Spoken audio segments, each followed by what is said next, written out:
All right, guys, it's time for us to install our timing chain. We've installed all 8 pistons.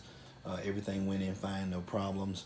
What I have is a clones double roller timing chain. You can see the part number there.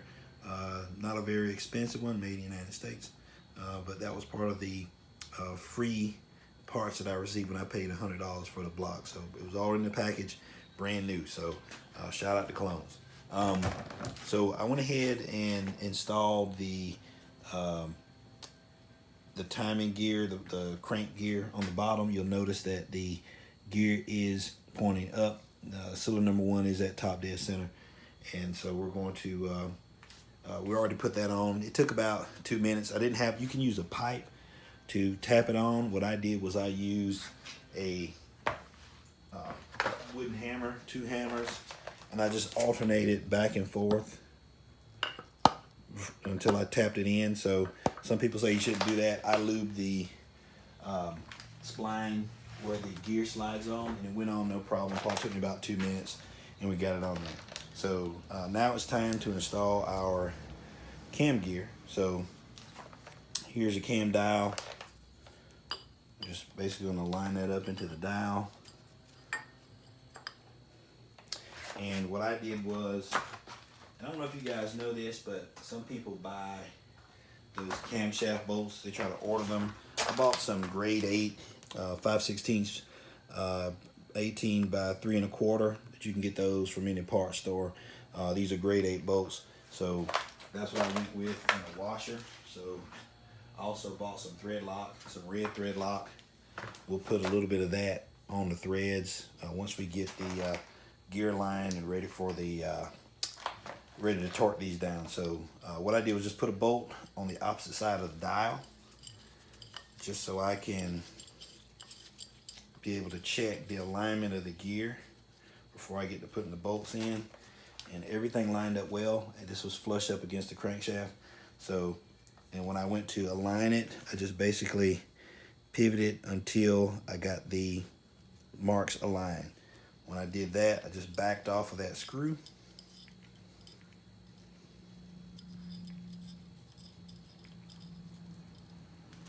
And just pull the cam gear off. And that way the cam is in the position I need it to be in. Now what I'm going to do is I've lubed my chain. Put some oil on it.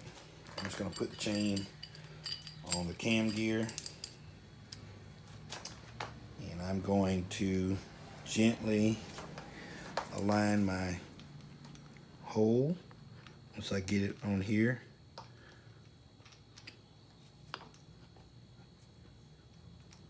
Should be right about there. So I'm gonna put that timing gear on here. Just move it over a little bit at a time till I get it aligned.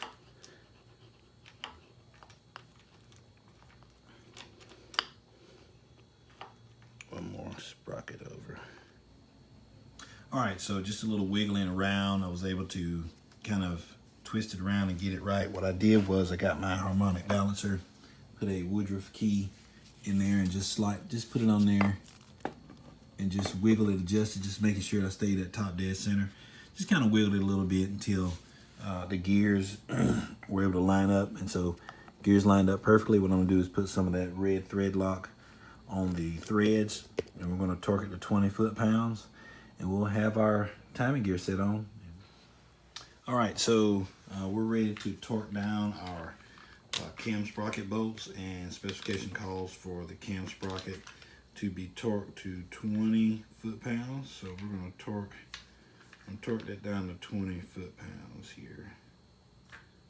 Back off a little bit. I'm going to go with 22 just to be on the safe side.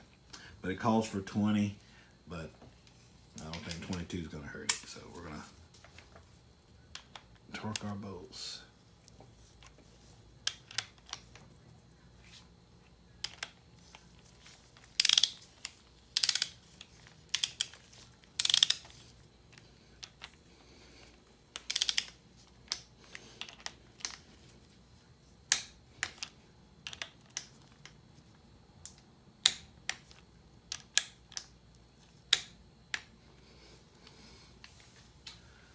All right, so there you have it. 20 foot-pounds of torque on the bolts for the camshaft sprocket. We got everything in line. And so now the only thing we need to do is get the heads squared away, and then we'll go on with our build.